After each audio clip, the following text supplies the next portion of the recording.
Babalik ka ba sa hotel? Tanong ni Daniela sa kanya. Nagulat din si Russell nang bigla itong pumasok ng silid kung sinasamod siyang nandiyan ng sekretary niya. Hindi na. I'm drunk and I wanna go home already. Gusto mo nang umuwi pero dito ka pa dumaan kahit gabi na. Is there something going on with you and your secretary? Wala ah. Bakit nandito ka rin? Nagpasama si Dad para kunin ang iwan niyang laptop kanina. Bakit iniwan mo yung kalandian mo sa party? You'd prefer a younger woman than Vanessa? Napailing siyang nakangiti. Kanina pa siya iwas ng iwas kay Vanessa pero nahuli din siya nito at nagawa pang halikan habang sumasayaw sila. Dala lang naman yon ang pambubuyo ng mga pinsan niya. But after the kiss, he had to find a reason to leave the party. Di niya gustong isipin ni Vanessa na may balak siyang tugunin ng halik nito. He found himself driving back to his office. At dahil di niya inaasahan na naroon pa si Esmeralda, di niya rin napigilan ang sarili na magpadala sa atraksyon na naramdaman niya noon pa. He wanted to use the alcohol as an expense to allow himself flirt with her. Ilang araw na siyang gigil na gigil sa maputi nitong hita at mambok na pang-upo na sadya nitong dinidisplay. Lalo siyang nanggigil na paglaruan ng sitwasyon na makitang hawak na Esmeralda ang larawan ng daddy niya. If she was planning to be his father's mistress, he would make sure she'll never succeed. Siya magpapaikot kay Esmeralda sa mga palad niya. Simulan niya na kaninang angkinin ang mga ito sa labi. Kung di lang dumating si Daniel, sinundan pa niya si Esmeralda bago pa ito makalabas sa pintuan. Nabitin tuloy siya sa presensya nito and she responded to his kisses if only he didn't try to touch her. Totoo naman ang sinabi nito na wala pa tong karanasan pagdating sa paghalig. She didn't fake how she responded to his kisses. Malamang sa malamang baguhan pa lang to, kaya hindi pa sanay kung paano lumandis sa mga lalaki. Ang mga ngiting yon na nagpapaiyak sa mga babae. Komento ni Daniel nang hindi siya sumagot sa huli nitong tanong. Nakangiti lamang siya na tila malayong iniisip dahil di maalis sa isipan niya ang nangyari kanina. Kesa naman ang mga babaeng magpapaiyak sa atin, babalik pa ba kayo sa party? Nasa bahay na sina Shania kahit diretso na ako ng uwi. Marami ka ring nainom kaya umuwi ka na rin? Wala na rin naman ang sekretarya mo eh. Tudyo nito at saka tumawa. Wala siyang maililihim dahil hindi man sila nahuli sa akto na naghahalikan. Naabutan naman siya ni Daniel na hinahabol ang papalabas na si Esmeralda. Yeah, I'm going home. Nailang gamit lang naman akong binalikan. Wala na siyang nagawa kundi ang umuwi at ipahinga ang isip. Si Esmeralda na lang ang lagi naglalaro sa balintataw niya. Palagi itong nakatawa at nangaakit ang mga mata. Ewan na lang bukas kung makangiti pa to sa kanya. Halos hindi rin siya nakatulog sa magdamag dahil sa halik na yon. May samahi ka pa yata sa Esmeralda na kailangan niyang maligo ng hating gabi para maalis sa sistema niya ang kiliting hatid ng makinis itong balat. Dahil madaling araw na siyang natulog, 9:00 na ng umaga siya nagising. Kanina ka pa hinihintay ng daddy mo, Russell. Maaga ka namang umalis sa party kagabi, bakit tinanghali ka pa ng gising? May piruntahan ka pa bang iba? Tanong ng mommy niya na nasa kusina at binibininan pa ng gawain ng isang katulong. I went home early. Naparami lang siguro ng inom. Kaya napasarap din ang tulog, mommy. Where's dad? Bakit niya ako hinihintay? Papunta siya ng opisina ngayon dahil may problema daw isang eroplano. Dadaan muna siya sa opisina ng Kuya Amir mo? Bakit kailangan niya magpunta sa office? Kung bakit siya na-alarma, hindi niya alam. He is a retired CEO, mommy. Kaya nga ako pumayag na patanggapin ang pagiging COO para hindi na kinaabala. Kuya Amir should have called me. Para namang di mo kilala ang daddy mo. Kahit ilang beses pang magretiro yon, konting kibot tungkol sa kumpanya. Hindi siya mapapakali. It was his first baby before any one of you came out of this world. Nasa katwiran naman ang mommy niya at panigurado. Ang Kuya Amir din niya ang mismong tumawag sa daddy nila para isangguni ang problema. Yun nga lang si Esmeralda kaagad ang sumagi sa isip niya na baka magkaroon to ng pagkakataon na landiin ang daddy niya habang wala siya. Subukan lamang nito, nalapitan ng ama ay masesesante tong talaga. Pag-akyat niya sa silid, kaagad niyang hinanap ang telepono. Marami na palang tawag si Amir na hindi niya nasagot. Tinawagan niya ang telepono ng Alonzo Corp, tsaka nagpa-connect sa sekretary niya. This is Mr. Russell Alonzo's office. How may I help you? Sagot ng malambing na boses sa kabilang linya. Natameme siya sandali bago inalis ang bara sa lalamunan. Have you seen my father? Who's on the line, sir? Kumunot ang noon niya.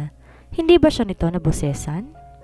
Hindi niya may pagkakamali sa ibang babae ang malambing na boses ni Esmeralda. Kahit tulog siya o kahit nasa gitna sila ng maraming tao, matutukoy niya kung si Esmeralda ang nagsalita. Pero siya, hindi pala rumihistro sa dalaga ang boses niya. Gusto yata talagang mawala ng trabaho ng babaeng to. You don't know your master, don't you? Tapos na ang isang linggong employment mo sa daddy ko. I'm your boss now, so you better know my face, my shadow, and even my voice. Do you understand? Sir Russell? This is a warning, Esmeralda. Sa sunod na tanungin mo ko kung sino ko kapag tumawag ako sa telepono mo, may kalalagyan ka talaga sa akin. I'm sorry. Now where's my father? Bakit niyo ba sa akin tinatanong? Because he's there in Alonzo car. Do you remember what I told you? Wala ho siya rito. Anong oras ho kayo darating? Why are you asking? Nabitin ka ba sa mga halik ko kagabi? Isang ngisi ang pinakawalan niya, kahit di sila magkaharap ni Esmeralda. May mga first signatures ho kasi kayo dito galing sa bangko. Mga forms ho ito dahil na-appoint ho yata kayo as one of the signatories ng checks. Hindi ka ba nabitin? Gusto niyang marinig ang sagot nito at gusto niyang kulitin ulit. Ang dalaga, oras ng trabaho kung ano-ano hong iniisip ninyo. So kapag pala hindi oras ng trabaho, okay lang? Wag ho akong kulitin nyo. Yung kadate nyo na lang ho kahapon sa party. With all honesty, I find kissing you more pleasurable. I promise not to kiss another lips if you promise me you would allow me to kiss you again. Dito sumagot sa kabilang linya. Kulang lang di pa rin niyang Alonzo Corp para makita anong reaksyon ng dalaga. She could just say no if she doesn't want his kisses. Pero gusto niyang isipin ang pananahimik nito, nangangahulugang gusto rin ang suhestyon niya. Kikiligin sana siya pero naputol agad dahil biglang nagsalita ang daddy niya na kinasingkit ng mata niya. Are you talking to my son, Esmeralda? Yes, Sir Eduardo. Mabuti naman na tawagan mo agad. You're good at following instructions. Kahit si Delia nagsasabing efficient ka sa trabaho na where's Russell? Nasaan daw ho kayo, Sir Russell? Tanong ni Esmeralda sa kabilang linya. Wala pala ha? You're a big fat liar. Tinatanong ho ng daddy niyo kung nasan ho kayo. Ulit itong tanong. I'm still in my bed. Use your remaining hours to enjoy my father's company because I am telling you now, you just lost your job. Sir Russell, binaba niya na ang telepono ng pabagsak. Gusto niyang iparamdam kay Esmeralda ang inis niya. Nakausap naman pala nito ang daddy niya pero nagsinungaling pa to't sinabing di nito alam kung nasaan. Pagdating sa opisina, agad siya nitong sinundan sa silid. Wala siyang imik at walang bala kausapin ng dalaga. Let me explain. Ginugol mo bang oras mo na kausapin ng daddy ko? You still have 1 hour left, Miss Gomez. Nagpunta siya dito para sabihing tawagan kita. Alamin kung papunta ka na dito. Alangan namang di ako sumunod. Di siya nagtaas man lamang ng tingin. Para tong hangin na hindi niya nakikita. At nagpapanggap din siyang walang naririnig. Please don't fire me. Papahig na ako sa gusto mo. Huwag mo lang akong tatanggalin sa trabaho. Papahig saan? I didn't offer you anything. Baka ang daddy kong nag-offer na naman sa'yo. Doon na siya nagangat ng tingin. Parang batang nangungumpisal si Esmeralda sa nagawang kasalanan. You did. Ang sabi mo kanina sa telepono, kung papayag akong mahalikan mo ulit. Siya naman ang naturala. Nawala na sa isip niyang sinabi dahil nagpapadala na siya sa inis niya. Ngayon, sagot naman niyang hinihintay ni Esmeralda. Bakit parang bigla gusto niyang tumalon sa tuwa? Nasaan na ba yung report mo kahapon? Tinoon muli ni Russell ang mata sa mesa. Dinampot ang papel na nalapag ni Esmeralda doon kagabi. Di naman talaga yon ang hinahanap niya. Pero natutokso siya na lapitan ng dalaga at matikmang muli ang mga labi nito. Kaya kailangan niyang ibaling sa ibang atensyon. Hindi mo na ako tatanggalin sa trabaho? Malambing ang boses nitong tanong. Di niya tiniyak kung sinasadya nito o sadyang malambing talaga ang boses nito. It seems that Esmeralda consistently exudes charm to captivate men. If you promise to follow my instructions. Daddy mo naman nagpunta rito kanina kasi hinahanap ka. Hindi ko na lang sinabi sa'yo kasi alam ko magagalit ka. Kaswal niyang binalik ang tingin sa mukha nito na pinagsisihan niya kaagad. Esmeralda was biting her lips out of worry and uneasiness. However, his interpretation was something else. Sa likod ng isip, gusto niyang siya ang kumakagat nun. I realized that and of course, you cannot avoid talking to my father. Just make sure you're not the one going to his office because you have no reason to do that. I promise. What are the calls I need to attend to? Umupo siya sa swivel chair at kaswal pa rin na nakipag-usap kay Esmeralda. Sinisikap niyang wag itoon ng mata sa maputi nitong hita. Ang hilig talaga nitong magsusuot ng maiksing palda. Dalawa pa lang naman po ang tumatawag. Si Caleb po from marketing at Ryan naman po from IT department. Anong problema ni Ryan? He used to call me on my cellphone. Ayaw naman hong sabihin eh. Nakatatlong tawag na ho mula kaninang umaga. Shit! Di niya napigilang usal. Dilingid sa kaalaman niya na pinag-uusapan ng ilang tauhan nila ang presensya ni Esmeralda. Ito ang talk of the town ngayon dahil ito ang may malakas ang dating kumpara sa iba pang bagong mga empleyado. Ganoon naman palagi sa opisina. Siguradong nag-uunahan ng mga kalalakihan sa Alonzo Corp na iayain to sa Zen Club para doon madiskartehan. Inasmuch as they don't tolerate office romance inside Alonzo Corp, anyone is allowed to date and flirt with each other outside the premises. Di rin talaga kasi maiiwasan na may mga empleyadong magkakagusto sa isa't isa, lalo na't 6 na araw sa isang linggo. Magkakasama ang mga to. Okay, you can go back to your table. Ako na lang tatawag kay Ryan. Okay sir. Mahina pero malambing pa nitong sagot. Palagay niya sa dyan na yon para lang maakit siya. Pati pag-indayog ng balakang nito habang palabas sa opisina nila, tila sinasadya. Kinuha niya ng telepono para tawagan ang 2 empleyado na tumawag kay Esmeralda. Si Ryan ang inuna niya. Why are you calling me assistant's telephone when you know where to call me? Hi Sir Russell, kailangan na natin mag-hire ng 2 pang IT staff. May mga ipinadadagdag na monitoring si Sir Amir. Then talk to his manager to post for a job vacancy. Bakit sekretarya kung kinukulit mo? Si Esmeralda? Ang ganda kasi ng boses sa telepono ang lambing. Kaso mukhang mataray. Nag-offer ako ihatid siya sa bahay, matigas na no agad ang sagot. She said no? Baka nahihiyang magpahatid. Sabi ko nga sabay kami mag-lunch mamaya para magkaroon siya ng kaibigan dito. If she said no, it means no.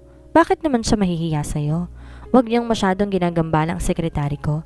Marami siyang trabahong dapat tapusin and next time, you need approval from me. Call me directly. Hindi niya masasagot ang tanong niyo kahit tawagan niyo siya oras-oras. Do you understand? Yes, boss. Nahimigan Chuck ng kausap. Mainit ang ulo niya, kaya hindi na to nakipagbiroan. Binaba niya ng telepono bago pa siya may masabing iba. Di pa siya nakabawi mula sa inis kay Ryan. Kumatok naman ulit si Esmeralda sa opisina niya. Ilang minuto na lang lunch breaks na nito habang siya'y kakarating lang.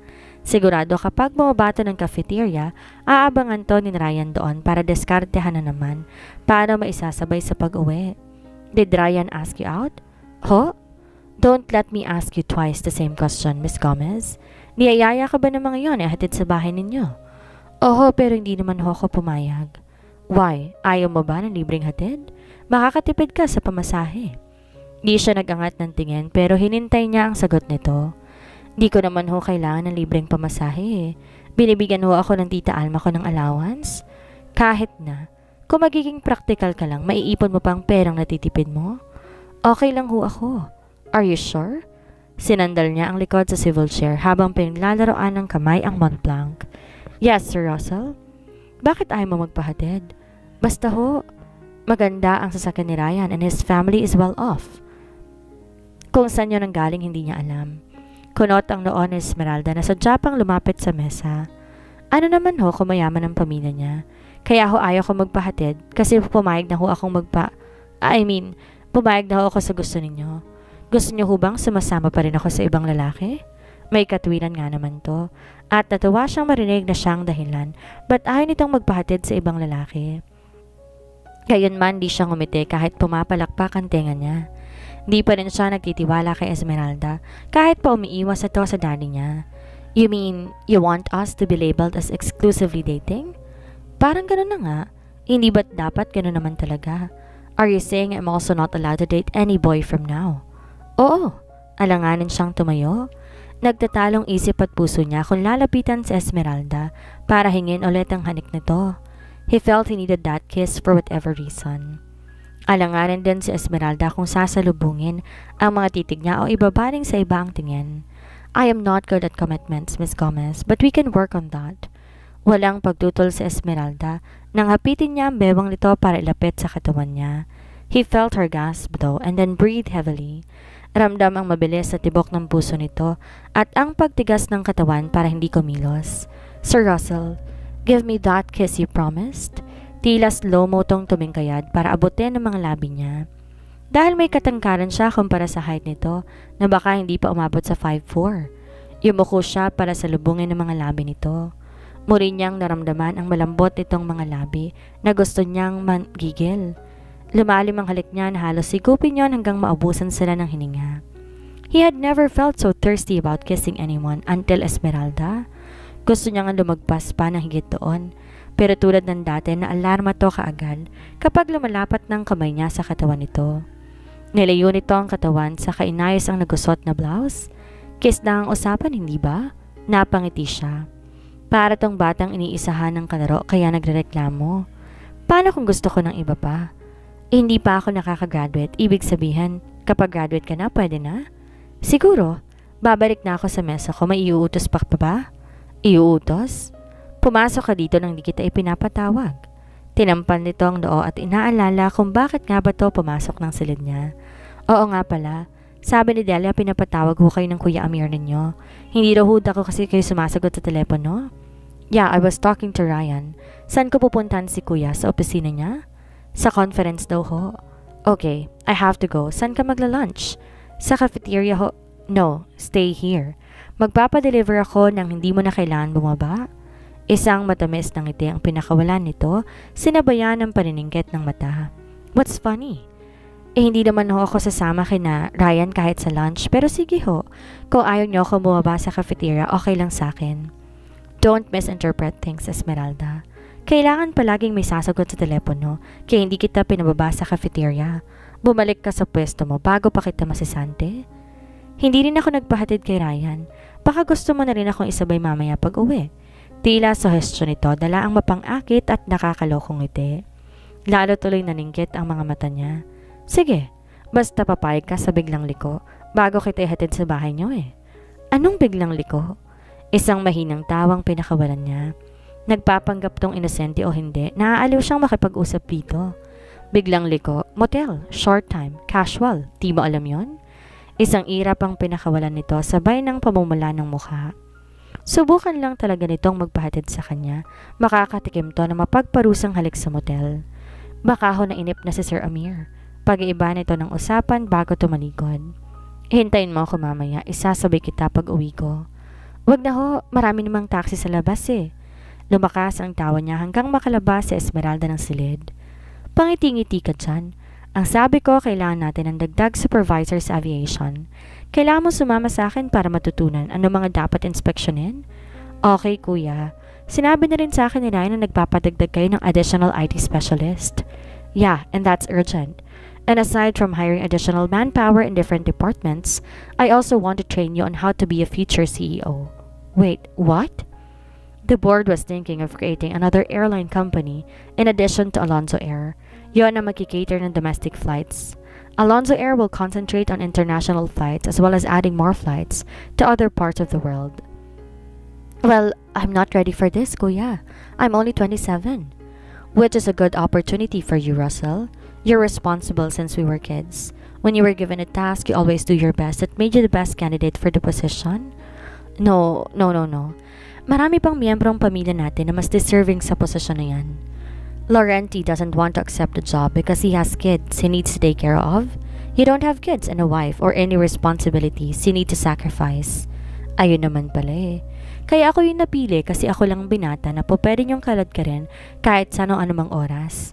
It was one of the reasons. But besides that, ikaw naman talaga ang best candidate sa posisyon na yan. Ronald is doing good in distillery and has no background in aviation. Ikaw na na-expose dito sa opisina, bata pa lang, dahil lagi tayong kasama ni Dad. I am taking law, remember? Magtatayo ako ng sarili kong law firm. Are you serious about that? Kumunot ang noo ng kapatid. Di niya talaga balak magtayo ng law firm dahil ang titulo lang ang habol niya. He wanted to be tagged as Attorney Russell Alonzo. Kung itutuloy niya ang pagiging abogado, hindi niya tiyak sa ngayon. Basta ang sigurado ko, ayoko ng trabahong gusto niyang ipagawa sa akin. Lumaylay ang balikat ng Kuya Amir niya at alam niyang pag hindi siya pumayag, si JC nang susunod na haharap sa kanya sa conference room.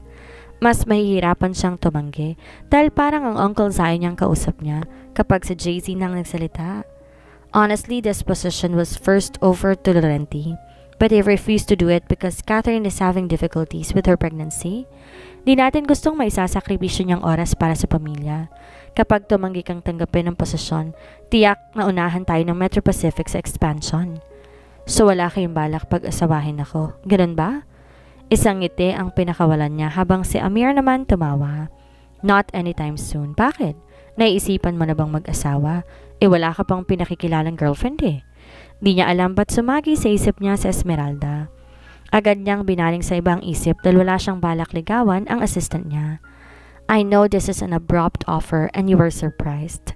Mahinang wika pa ng kapatid na hindi pa rin siya nakabigkas ng salita. But I hope that you consider this a career growth. You're still young, aiming to achieve a lot of things and taking every opportunity that knocks your door. Maliban kung babae na lang pinapapasok mo sa pinto. I don't even allow any woman to knock at my door. Mahirap na, baka hindi umalis at balak pa akong pikutin. If she's the right one, why not? Sige, mag-aasawa na nga lang ako nang di ko kailangan tanggapin ang posisyong inaalok mo sa akin. Siya naman ang nagbiro sa kapatid. Come on, Russell. Nangako ko kay Dad Eduardo at Daddy Zion na kaya kitang kumbinsihin. Isang mahinang tawang pinakawalan niya. Ang hirap na dalawang tatay, no? At pareho pang presidente. Yung isa, presidente ng Alonzo Air. Yung isa, presidente ng Alonzo Hotels. Isama mo na sa JC na isa ring demanding pagdating sa decision making.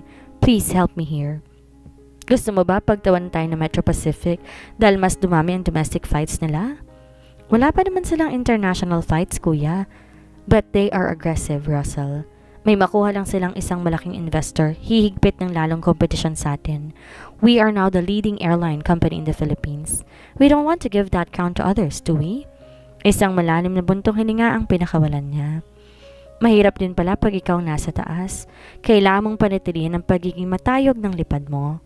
That's the high price of being an Alonzo brother. We're always expected to excel in everything. At di natin gusto na tayong maglalaglag ng kumpanya na pinaghirapan ni na dad at lolong maiangat. What if I fail? Don't worry, we have your back, Russell. Dad promised to come to his office every day to guide you. Kung makakatulong, ilalagay ko si Delia bilang sekretary mo, habang si Esmeralda ilalagay ko na lang sa ibang departamento. No. Pagdating kay Esmeralda, kaagad siyang nagsalita. Alin ang no mo? Ang papasok ulit si Dad sa opisina mo? O ang ipapalit ko si Delia kay Esmeralda? Both. Kaya ako nga tinanggap ang posisyon na to. Gusto ko nang magretiro si Dad. I want him to enjoy his time with Mom. But he is excited for you to handle Sihada Airlines. Sihada Airlines? Derived from Mommy Sylvia, Mommy Helena, and Auntie Diana. Oh, nasan ako pag nagmi-meeting kayo at wala akong kaalam-alam? We had a closed-door meeting first with Uncle Dante, Daddy Eduardo, Daddy Zion, and JC. Yun ang dahilan ba't panay pampunta nila dito at madalas ngayon, kahit nagretiro na sila. Laurenti and Daniel will work with you but you were chosen to be the COO until you can manage to be the CEO. David and Mateo will be working with me, while Walker and Ronald on JC. The rest of the family will hold different positions in the company, so we will always have reinforcements. Sa ilang sandali, walang namutawing salita sa pagitan nila ng kapatid. Siya'y nagdadalawang isip pa rin tanggapin ang posisyon, habang si Amir naghihintay ng isasagot niya. I will give you 1 week to decide. Habang ginagamayin mo pang trabaho, ilalagay ko si Della sa opisina mo. Si Esmeralda ilalagay ko na lang muna sa IT department. Hindi nga pwede. Lumakas ang boses niya na kaagad tumawa ang kapatid. Sabi ko na nga ba para kay Esmeralda, ang sunod-sunod mong pag-iling kanina eh. Okay, I will not take Esmeralda from you if you say yes. Pero kapag hindi ka pumayag, si Della nang magiging assistant mo? Ano bang sinasabi mo? Di niya alam paano lulusot sa panghuling kapatid na umuusbong na pagkagusto sa bago niyang sekretarya. But let me remind you, bata pa yun ha? Let her finish her degree before you corrupt her mind to something else. I don't know what you're talking about, but anyway, I still have 1 week to decide, right? But I hope you can give me your answer the soonest possible time, Russell. Igigisa ka ng board kapag hindi mo pa sinasagot? Natatawa niyang tanong. Ikaw ang igigisa ng board, hindi ako. Mas malakas na tawa pa ang pinakawala ni Amir.